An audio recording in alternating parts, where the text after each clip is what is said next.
All right, me.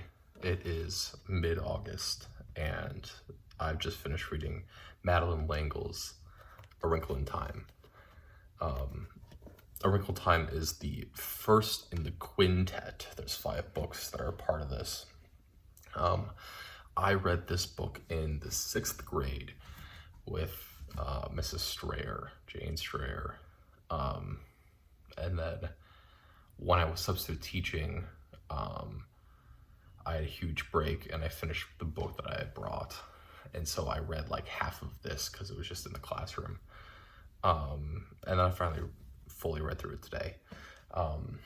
This is, in terms of my books that I own, there's a lot of series that I own, or I own a portion of. And so that's been a huge thing of getting all these books. So when I eventually get around to wrapping up all of the books that I originally owned when I started this project, it's just gonna be a lot of series like this. But that's that. The book itself is on the first step, right? Looking at just the way the book is structured, is that it is a coming of age story about a young girl who feels completely alone in the world because she finds it hard to believe that there's anyone else that's like her, right? And she sees that as a fault, right? As most children going through, early high school and middle school and that specific age do, right? And so it's a lot about getting used to and accepting that her faults make her who she is, that she is a wonderful human being, even if she doesn't exist in the same way that everyone else does.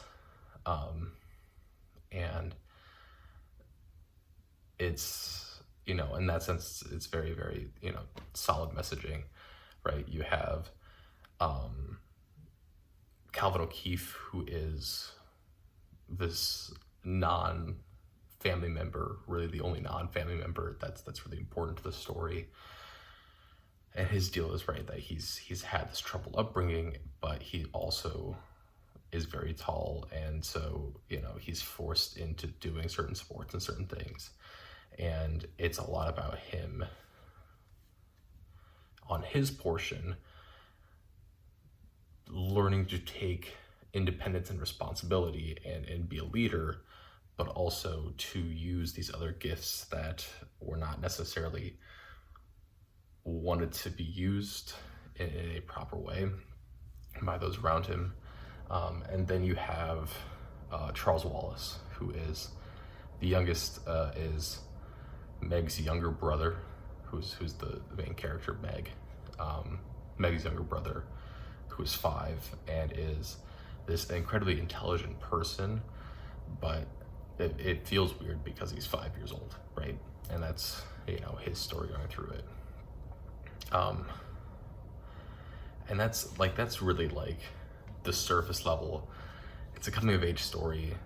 Learn to accept who you are, what your faults are, because that they can be, they help just define who you are and make you unique.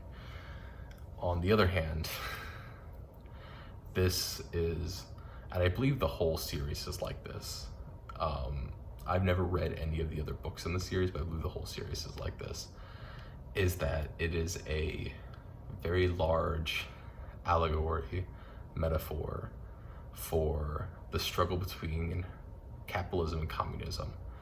And it's not very, well veiled, certainly not. But really that's what the actual focus and what the actual writing is about. It's not a very good allegory. And I wouldn't necessarily expect it to be, right? Because it is written for younger kids, right? And therefore, I certainly wouldn't expect it to be this huge, massive, in-depth allegory for the legitimate differences between capitalism and communism. But the way that it is framed, it gives itself its own contradictions and its own issues that could have easily been avoided, right? But there were parts of it where I was legitimately laughing at the way that it was trying to convey these differences and how we look at things, right? Because it is such anything that isn't American, isn't capitalism, and isn't Christian is bad take on the world, right? It's just, that's what it is, right? And skipping towards the very end of this, right? You have these two scenes in which you have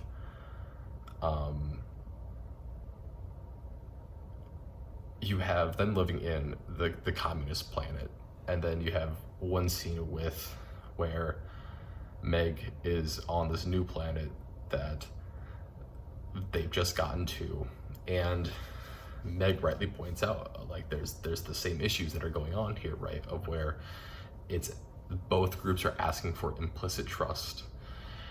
They are, right, not fully explaining themselves ever. And, when it comes to like the physicalities of things, right, there's just kind of this darkness and shadowy existence around them. And when they are given food on both these planets, they are given slop that is made to taste like other things, right? They're given mush that is then supposed to envision ourselves as eating something different, right? And the only difference that exists between them is one feels kind of good and one feels kind of bad, right? Is that they were conditioned to feel scared on the communist planet, so therefore they're scared and distrusting. But now they've left the communist planet, and so they feel that they should be trusting and they should feel good, right? It's such a wild thing of where there's such a blatant, the belief in faith system in both communism and in the good planet, the buy-in is the exact same thing. We're gonna give you the exact same thing, but one of them feels bad and one of them feels good, right? That is such a wild interpretation to me of I guess, like, even just like setting that out on the table to it's such a weird thing to me.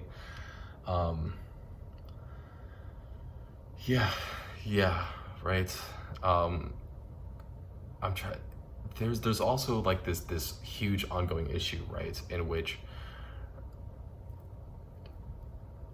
the book is constantly trying to go into this whole thing of, when we're going through the communist planet, right? It's the very famous scene in which there's all the kids that are on the side or on the driveway, and they're all bouncing the ball at the exact same time in rhythm, and then it's all gray and it's all terrible, right? That's I think the one scene that everyone kind of remembers from this book, right?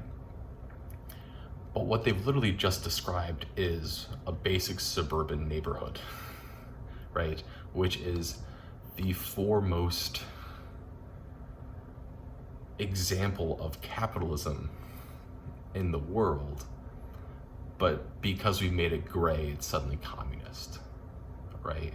Because we made it feel bad, it's suddenly communist, right? Except that what you have described is just a suburban neighborhood with an HOA, right? That's all you've described. And then we get into the whole other issues about,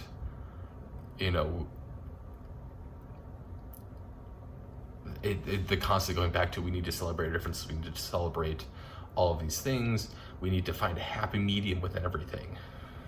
The problem with that is the people that we are intended to look at as our main characters and the people that we're supposed to sympathize with are not happy mediums, right?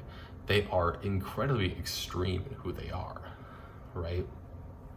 You know, and these are the people that we're supposed to celebrate as the happy mediums.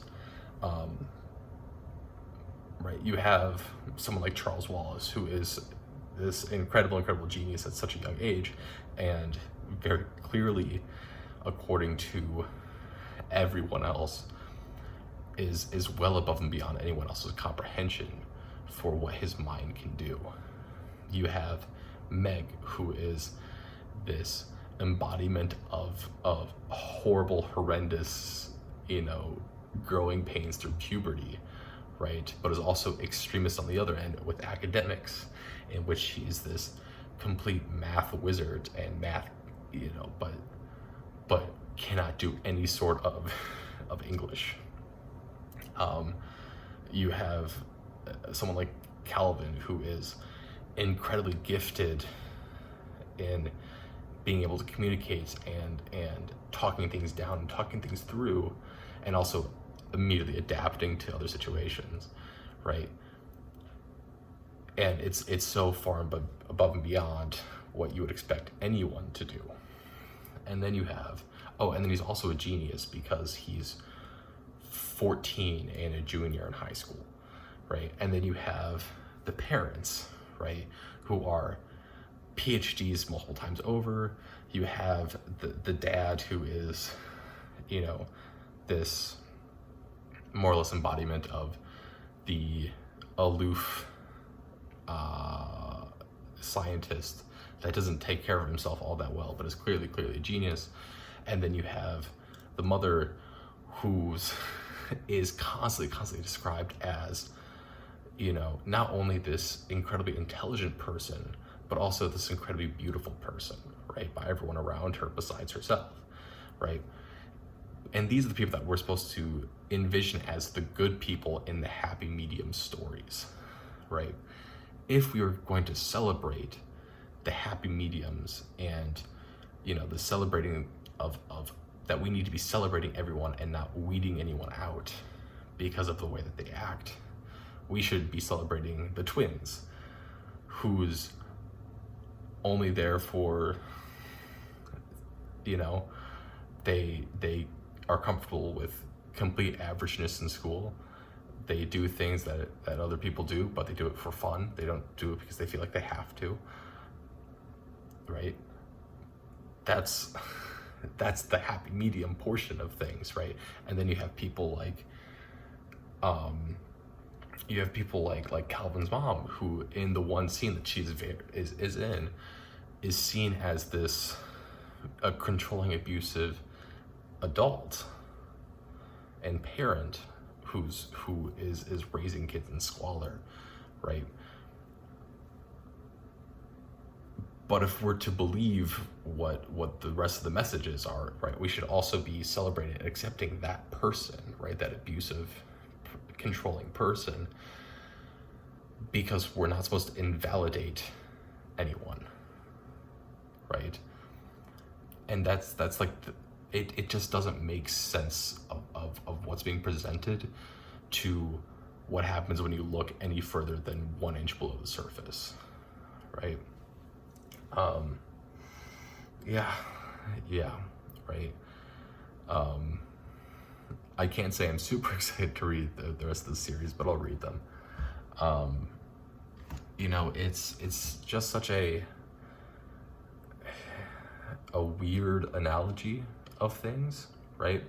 And it's also so hyper focused on the concept of the nuclear family and the role of Christianity in developing good people and good citizens, right? That it constantly harkens back to that, right? And it's then becomes an issue of where, well, but you just said that we need to celebrate and let people explore and let people do other things that don't seem normal, So why is that the one thing that's required for us to be normal, right? You know, it's a complete invalidation of you know, cultures around the world that don't see family in that way, right? It's also a complete invalidation of the way that many cultures within just the United States have had to develop because they don't have the resources needed, right? To live in that nuclear family type situation in which you can have this nice house that fits everyone comfortably, and you can have a parent that stays at home to make sure that the kids are watched, and all of these things, right? It's just such a it is just such a, here's my view of the world, it's the only one that's right, take it or leave it. And yeah, you know, anyways, that's my thoughts on Wrinkle in Time, Madeline, you know.